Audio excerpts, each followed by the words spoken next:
kobondela tokota na basije na biso. Amen. Amen. Na tomboli Bible pour na kolobete. La bonne nouvelle que je vous annonce n'est pas invention humaine. Je ne l'ai jamais reçu d'un homme et personne ne me l'a enseigné, mais seul Jésus-Christ qui me l'a révélé. Amen. Amen. Hein? Amen. Tozo continuer oyo toyebaki na kolobela na oyo etali losambo. Toza na sujet oyo tozolobela na oyo etali prière. Ezalaki comme thème, ezalaki pourquoi prier. Est-ce que la prière eza na tina kati na biso mpona koyeba na kobondela. Tomekaki koloba yango. Alors lelo tozo continuer nango mpona kotalisa oyo ezali losambo. Parce que tokoki te koyeba na kobondelaka aussi longtemps tozoyeba te losambo ezali. Bandeko na nga losambo ezali lisolo na biso na nzambe. Veut dire losambo ezali biso nde tozolobela nzambe. Eza te nzambe nde azolobela biso. C'est ça esengeli toyeba na comprendre eloko wana. Parce que tango tobondela ezalaka biso nde toyebisaka nzambe. Biso nde tolobelaka nzambe. Soki ekomi na tango oyo esengeli nzambe alobela biso, la eza lisusu prière, dite prière te, ekomi oyo babengaka prédication. Na lingala oyo babengi mliteya. Bongo na kati na koyeba na kobondela nzambe nde ayanolaka biso. Nzambe ayanolaka biso soit na prophétie nde toza awa tozobondela ndeko moko azwi prophétie abandi koyeba na kolobela biso. La ezali nzambe koyeba na koloba na kati na mutu mpo na koyanola biso na lolenge o biso tozoyeba na kobondela. Amen. Hein? Amen. Et lisusu nzambe ayanolaka biso tango oyo tozoyeba na kobondela à travers parler en langue. Et tango tozobondela omona ke mutu aza na likabo ya koyeba na koloba langue, akoyeba ka na kolobaka langue oyo ezotalisa ete nzambe aza koyeba na koyanola biso. Il y a aussi des signes o nzambe ayebaka na koyanola biso tango toza koyeba na kobondela. E na yango bandeko na nga na oyo etali nzambe koloba ezalaka na nzela ya mateya. Lolenge nde naza awa tango nazoteya, tango nazolobela bino de la part ya nzambe eza nga mutu koloba te, mais nzambe nde azoloba kati na. Amen. Amen. Mais tango ozoyoka liteya koyokaka te ke eza mutu nde azoloba, mais eza nzambe nde mutu azoloba. Pourquoi? Parce que maloba ezobima kati na nga eza maloba na nga te, mais eza maloba ya nzambe. Et oyo eza maloba na nzambe eza nde nzambe nde mutu atiango kati na mutu pour que mutu akoka koyeba na kolobela oyo ezali posa na ye nzambe. Amen. Amen. Siko soki toyebi na kozonga na oyo etali illustration na biso tobandaki koyeba deja na koloba na oyo etali ndaku. Ndaku tolobaka ndaku ezali vie, veut dire eza bomoi na biso. Bongo courant oyo eza na kati na ndaku ezali lipamboli, ezali bolamu, ezali bozwi. Oyo eyebaka na kowuta epai oyo tobengi source. Veut dire courant oyo eza na kati na ndaku eza courant ezowuta na source. Source ya bolamu na biso, source ya bozwi na biso eutaka epa na nzambe. Amen. Veut dire nzambe nde aza source ya kimia, source ya bozwi, source ya lipamboli. Amen. Ye nde aza source, tobengaki ye aza snel. Nde na kati wana tolobaki ete dans la vie toza na deux sources. Source moko ezali source oyo eyebamaka na komemela biso bozwi na oyo etali kozanga condition. Edi eza snel. Edi tango snel aza koyeba na kopesa biso courant na kati na ndako. Soki eza na eloko tokoki kofuta eza facture. Mais facture oyo tofutaka na courant ezalaka te pour que tozala fourni na courant. Mais ezalaka mpona kopermettre ke bato basalaka basalaka na SNEL bafuta bango yango komonaka ke ato futi facture te mais courant ezaka na ndako na yo veut dire eza na condition moko te pour que vie na yo eyebana kozanga lipamboli aussi longtemps nzambe aza koyebana kopesa yo gratuitement. Amen. Veut dire lipamboli oyo nzambe apesaka na biso eyebaka na kowuta na condition te ye aza source oyo tobengi SNEL. Et deuxième source, tolobaki oyo ebaka na kopesa biso bozui, veut dire ebaka na kopesa biso courant na vie oyo eza ndako na biso, eza groupe électrogène. Groupe électrogène ekoki te koyeba na kopesa courant soki otie carburant te. Veut dire eza source ya énergie oyo eza conditionné. Veut dire soki carburant eza te, groupe ekosala te. Eza beaucoup plus ba source ya bato oyo baza lelo na mbongo na planète oyo toyebi ba vedette bango bayebaka na kozalaka na source wana veut dire source ya condition omoni azotambola bien azotonga bandako bien veut dire aza na source esika oyo ezopermettre ya vivre ndenge oyo ozomona vivre mais eza la condition mingi eza sacrifice mingi bakanga mabota na bango pour ki azala bien mingi bapesa bana na bango moko na kati ya libota abimaki zengi to aboma mama na ye aboma papa na ye pour que azala lelo obomone lelo azana mbo veut dire aza mutu aza alimenté na source veut dire na énergie oyo wuti na groupe électrogène veut dire soki sacrifice ezate ye azana bomengo te dozo comprendre c'est ça nde toyebaki na kolobe te biso na kati na ndaku toza ba récepteur engolo bani toza ba réchaud tout ça ba télévision, tout ça ba ventilateur, tout ça dépendre na courant. Veut dire tout ça awa, tout ça dépendre na lipamboli ko ute paranza. Amen. Veut dire so kin samba pamboli bisote to pambo mate. Mawana mutu oya so dépendre na groupe électrogène. Parce que yé aza ko eba na ko s'alimenter na moyen à sacrifice pour que akoka ko eba na ko vivre tel kaza. Mais ngana yo toujours dépendre te na o etali condition mais toujours dépendre na to na o etali ngolu veut dire na o etali grâce amen hein? Amen tout est grâce pour na biso veut dire eza nango na condition mon côté e bande ko nanga ko ba komona batu na vie tango bazozo ko kanisa te ke bazozo na source mon côté alors tant que oza télévision okoyeba kaka na kozala enlimé soki oyebi na kozala na courant veut dire soki source oyo eza SNEL etindeli au courant nde okoyeba na kozala enlimé veut dire réchaud eza na besoin courant télévision eza na besoin ya courant amen hein? Amen oh tokoki kozala réchaud tokoki kozala télévision mais soki pe toza branché na prise te tokosala te quelle que soit marque auto kozanango originalité tokoyo kozanango to uta veut dire basala biso na Japon basala biso na Europe tout ça mais soki courant et ebi na ko veut dire soki to ebi na ko kozana prise te o esengena biso kozana branché te tokoyo na kosala te quel que soit courant za ndako et koloba nini malgré lipamboli nzambe ça to lipamboli za biso lipamboli za banyamate eza banzete te tout o eza bien eza pour la biso amen zamba sala nyoso pour la biso tango asilisi kosala bisaleli na yebe bikelamo na ye na kati na Genèse alobi na moni o nyoso na sali eza très bien veut dire zamba tikala kosala mabe te nyoso na sala ki pour na biso abongisaki koya ya mutu asali mai asali mbisi asali tout pour que muta ko akoyeba na koya veut dire o nyoso benga malamu eza ya biso. Mais le problème est ça que il faut que tu la connecter. Il faut que tu la brancher na prise. Des prises de l'oba qui en prise ezali vie de prière. Veut dire ceux qui ont la vie de prière et ça d'ailleurs passe pour la cause li pamboli ko ute pas ensemble. Veut dire zamba appelle ça kabiso li pamboli na nzela ya losam. Zamba batela kamabota na biso na nzela ya losam. Zambe abatela kaba activité na biso na nzela ya losam. Zamba protège kaba nzela na biso to tambola kana nzela ya losam. Parce que tout est à biso.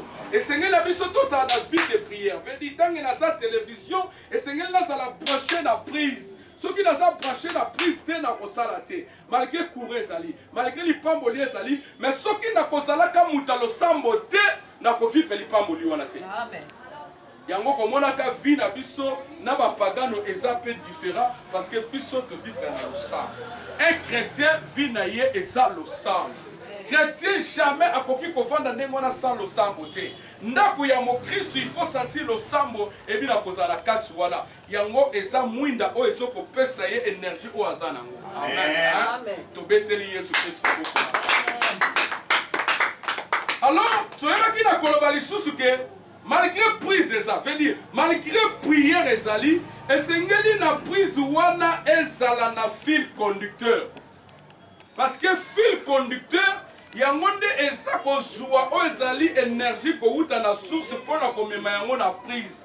Veut dire soki fil conducteur ezate prise ekotika la ka ekeko. Yango komona peut-être botie eloko moko bo brancher na kati ya prise mais eloko wana esala te. Bokolo ba question eza na panne. Expliquer qu'un jour que personne n'est en panne. Ceux qui ont bon là, ils apprennent à masunga biso. Alors ceux qui sungé mon ano bakinga na kosala te, kosala. Ceux qui balent mon ano bakinga na kobala te, okobala. Ceux qui musale mon ano kolbate kinga na kosala parce que oza en panne te, oza normal. Alors tu vois que singa oyo eza ko relier biso vedi ezo zuwa énergie di pamoli ko uta na nkolo pe ko yana mona prise de bengi prière singa wana to bengi yango Jésus Christ na Amen. Vedi c'est lui vedi sans Jésus Christ quelque chose au bon de la prière no esa le loko moko. Amen. Sans Jésus Christ quelque chose ça lui il y a 21 jours il y a 100 jours vedi sans Jésus Christ prière est à zéro. Parce que c'est Jésus, né azali la bénédiction de l'Éternel qui nous a. Amen. Vedi yende ayeba kana kozwa o eza e pa na nzambe ayebi na komemela biso. Vedi yende azakana. Ça y est, toza lipambolité. Ça y est, toza protégé te. Ça y est, toza kokangola mate. Toyebi na kokangola mape, toyebi na kopambola makaka na nzela na ye. Vedi yende aza chemin. Il est le chemin, la vérité et la vie. Veut dire la Bible personne ne peut aller au Père autrement passer par lui. Veut dire mutumo côté à koki kozwa lipamoli kouta et pas l'ensemble sans passer par Jésus-Christ. Veut dire c'est lui le fil conducteur. Amen. Amen. Alors ce fil conducteur ça n'a pris prière nous en tenir. Au bon dernier mais si tu n'as pas Jésus, rien. Et ça mingi ba chrétien les zo bonde la azo mataba mangengi ma comprendre vie na yezo tourner kaka banda za la télévision fungwa makate banda za la réchaud après ça monte te banda za la ventilateur a tourner kate parce que so yebate que prise c'est quoi kanda déjà fil conducteur c'est le voilà. Amen. Amen hein de comprendre hein Amen. de to eba kina koloba ndengo wana. Alors les problèmes ezal lelo za boy. Imaginez, la carte na yo, est-ce que vous avez la prise? Ndaku na yo, veut dire vie na yo. Est-ce que vous avez le sang? Bandekolanga. Tant que vous vivez sans prière, vous comptez qu'on réussit na ndengeni. Veut dire sans prière, vous comptez qu'on réussit na ndengeni. Vie est un cadeau. Amen, amen. Vie est un cadeau. Vie peut être simple. Amen. La vie a été toujours difficile. La vie, balobi est un combat. Je dis quand on se bon de la terre, je dis tant qu'on a nda et que on a prise de yebisanga. Télévision est au salandi. Musala na yo e ouvasser ndengeni. Libala na yo e ko za protéger ndengeni. Tant yo oza na vie de prière te. Oui, nzamba zali. Courir za na katanda. Toko ite. Mais tant où yo za na prise te yebisanga. Bana nous va la protéger comment? Vie na yo ko za avancer comment? Alors oyo ka mutu musu salobi. Mais pasteur ngai so da bondeli nzamba yo kanenga te.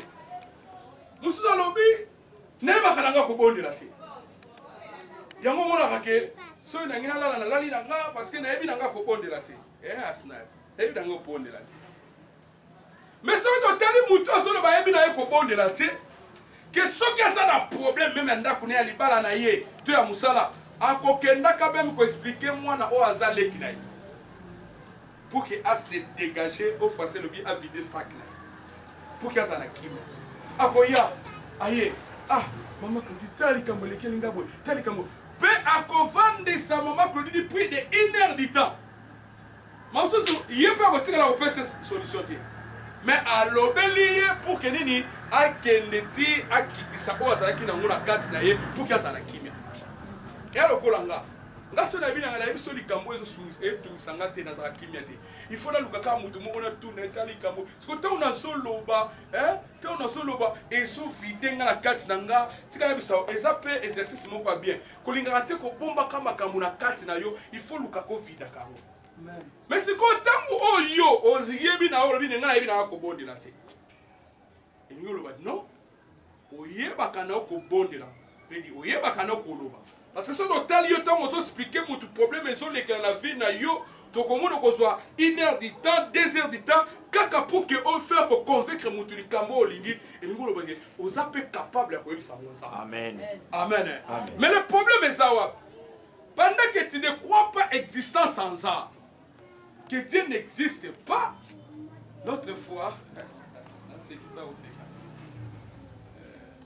Madame Nanga, un jour, elle me disait, n'a évité ce cabot sani.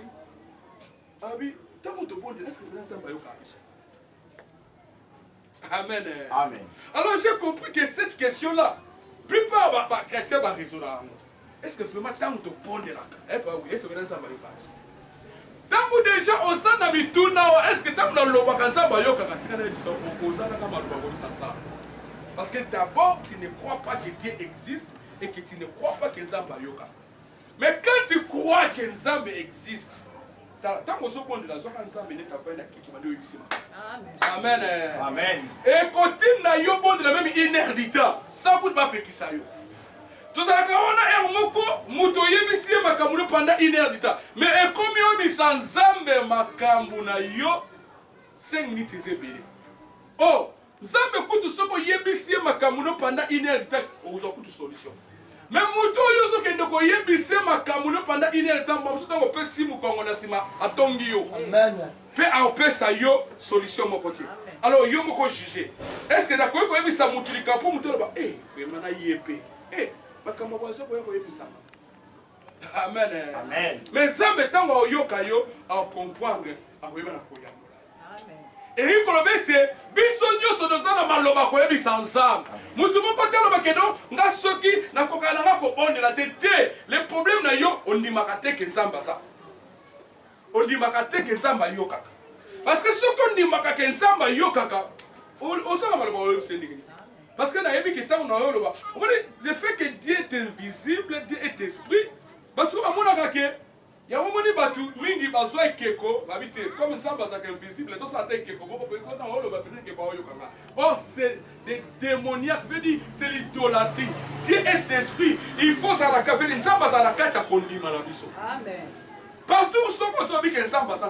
Amen. Nzamba ça le côté, Nzamba ça le côté, Nzamba ça dès que on zone di make Nzamba ça.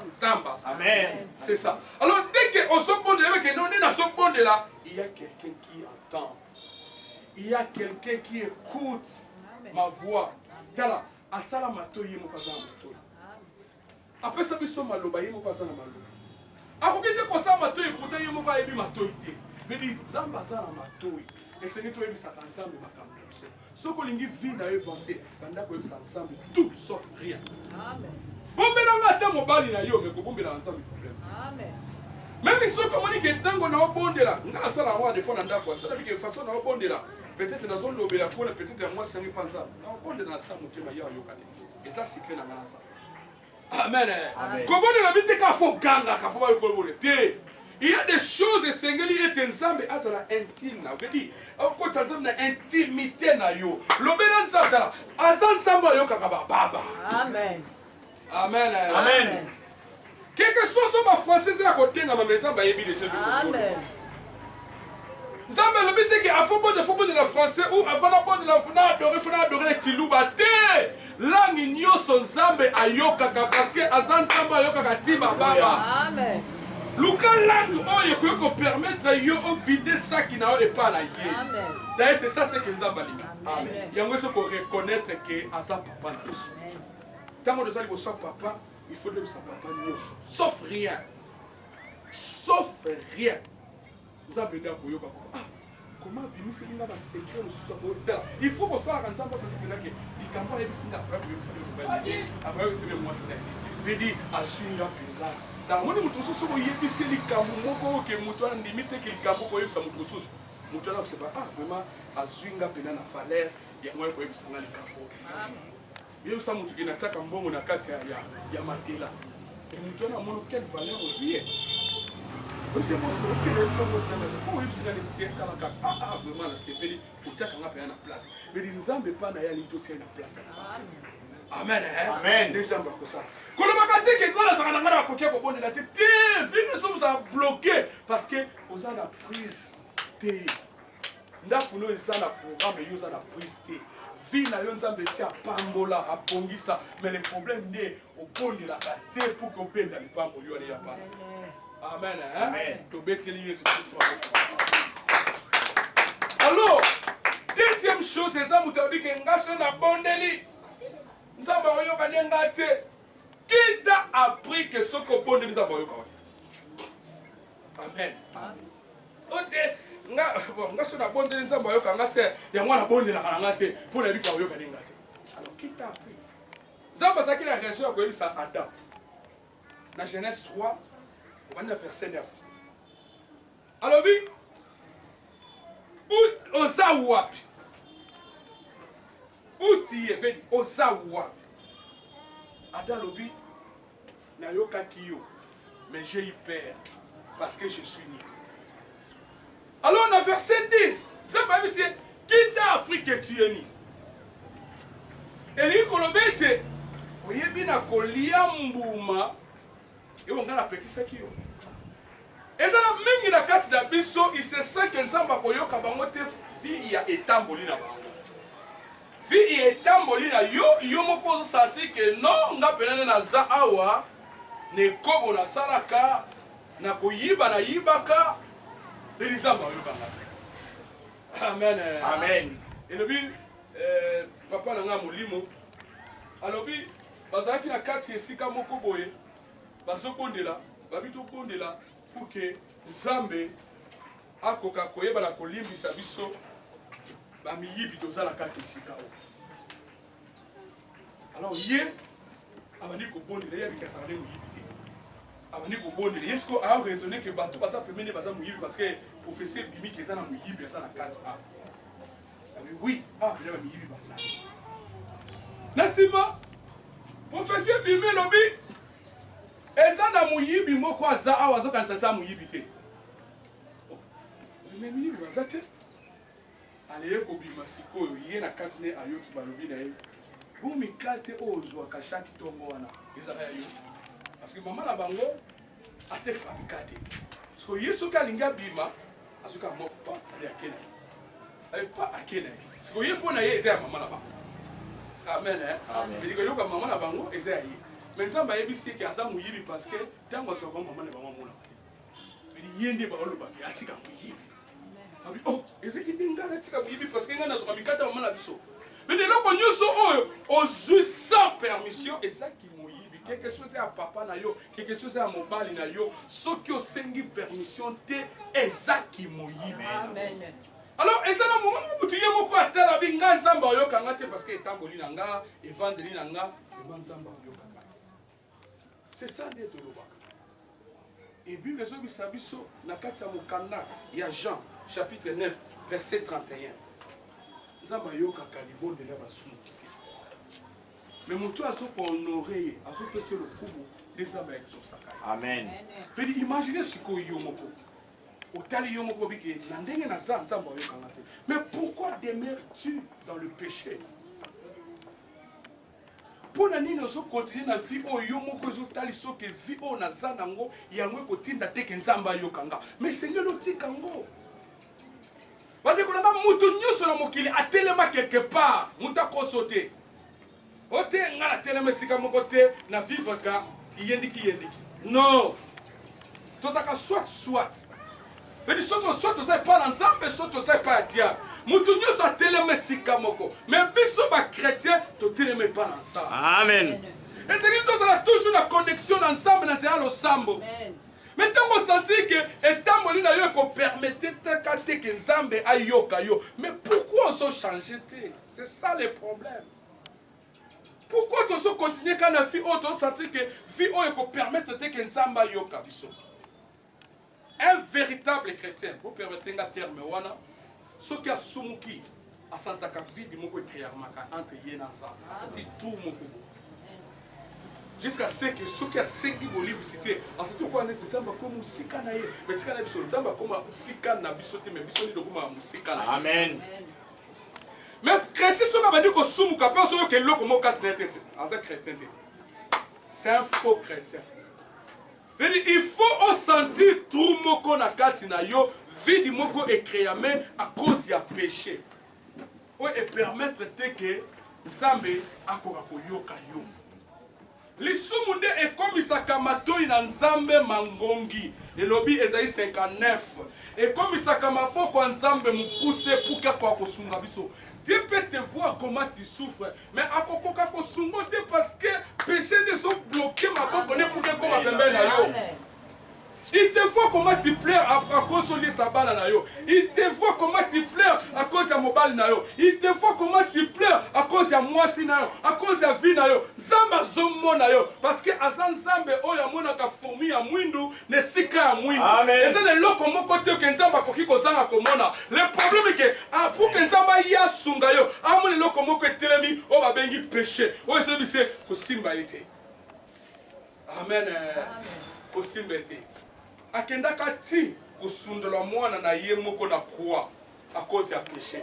Quand Christ a absorbé le péché à monde entier, nous avons bâti qui est. Alors Christ a dit, Père, pourquoi tu m'as abandonné? Dieu abandonne seulement celui qui a péché. Nous tous avons dit, nous avons abandonné. Christ est dans le sumu yangana yo, nous avons abandonné. Et alléluia, Père, pourquoi tu m'as abandonné? Alors, tant qu'on sentit que et faire un sambola et qu'on permette que ceux qui n'ont pas bon de la samba yokanga. Ne croyez pas que quand il y a devant le danger, on va nous bon de la prière le salifie. Et c'est fait. Prière, ils ont vaccin, ils ont médicaments. Médicaments, nous avons la caméra sur le béli, mais vaccin, ils ont obélité, nous avons déjà vaccin. Amen, amen. Mais tant qu'on a déjà nous le sambo, dès que danger, mon nous sambo, on pas le sambo de qui. Mais n'attends pas que danger, mon ami au sambo là, nous avons bloqué. Prière le salut. Amen. Alors, il y a comme tout le monde. Alors, ah, nous avons un pasteur. Alors, dans le bon de la dernière, ce n'est que des pasteurs. Nous avons bon de la. Parce que nous avons un pasteur, nous avons un prophète. Nous avons bon de la. Oui, il y a d'autres églises. Dans Kenda, pasteur Pena Lobi qui a dit Awa et Zakangane na bon de la Kansa. Awa ezaka ndenza mitayo kanga yoso okomi koyoka nzambe apa ngai bima kendo sa l'église na yo parce que ezangai il y a d'autres églises okoyoka na kosambela te osala requête na yo moko opesi soit prophète nde mutu akobondela nzambe pour que nini nzamba sala. Il y a d'autres religions babondelaka mutu à partir mutu wana nde ayebisa nango nzambe comme canal tikana yebisa yo quelque chose aux pasteurs. Aux pasteurs, devant ça, il n'y a pas de pasteurs, il n'y a pas de prophètes. Amen, amen. Nous tous, nous sommes ses enfants. Amen. Lui, il est notre Père. Amen. Imaginez si Jésus-Christ sur la terre, mon Père. Veut dire, dans ce cas-là, il est le Fils de Dieu. Amen. Hein? Amen. Veut dire, devant Nzambe, le titre on est zaté, la nomination on est zaté. Nous sommes tous ses enfants. Amen. Le problème, il y a qu'au bon de la copie, sa prière ne pas me faire Nzambe à bon de la peau, c'est si la cala. Ça fait 2000 ans. Amen. Avant que Jésus aille à la Kozongi Samoli, on n'est pas dans le colo. Bibelobi, dans le temple à Jérusalem, il y avait des rideaux qui séparaient.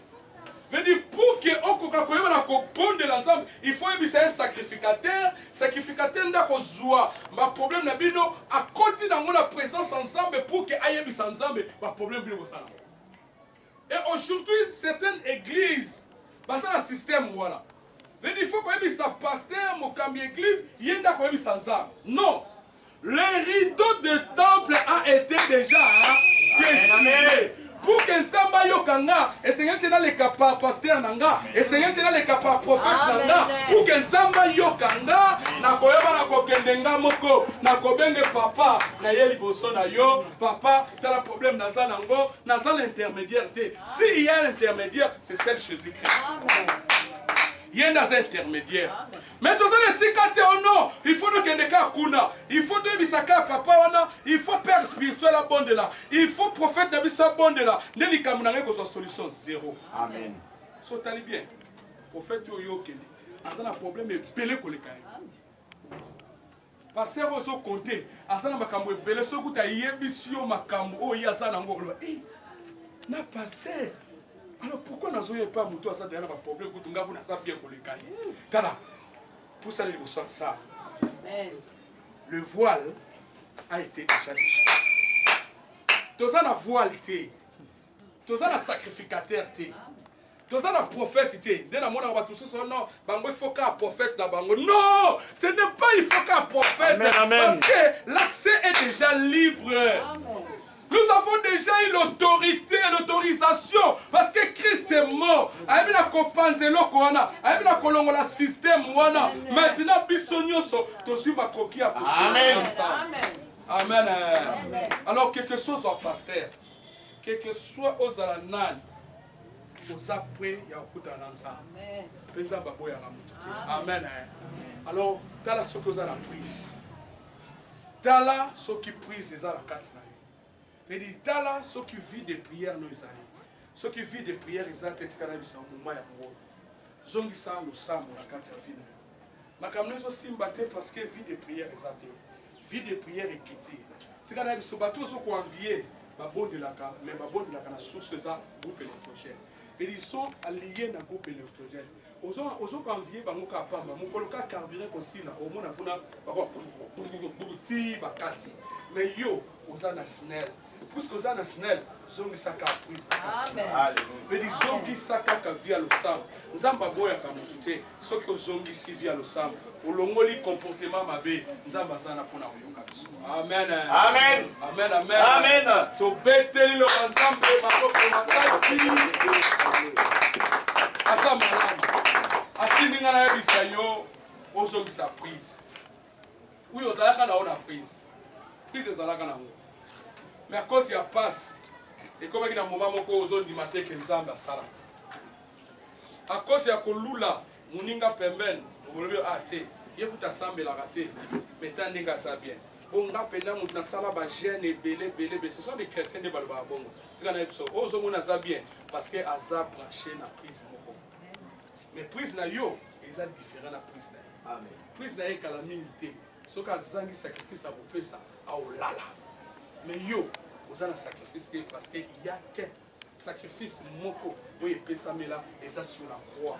Et si ils ont déjà wana, ils ont pour na yo, ils ont pour nanga. Alors zonga la vie le sang. Toza a pour na le sang. Tozo ta aussi ka pour na le sang. Tozo za a chaque mardi. Ne toza lilo pel susu chaque jeudi pour que to zonga na kati ya vie le sang. Zamba za na posa na yo. Tel que ça. Ce n'est pas à toi de combattre, ce n'est pas à toi de chercher. Quand tu sais qu'on a vie, tu vivras sous la grâce. Sous la grâce, nous sommes les enfants de Dieu. Et que ce que nous commis Luka Yomoko, au Kosoelo Komokote, Luka Nzamba Kota la Katia Finayo, au monde tout beau bandek nous allons la posa et Koya Yamomoko. Wapi Natira Lusambo. Amen. Amen. Tokane Misnabiso.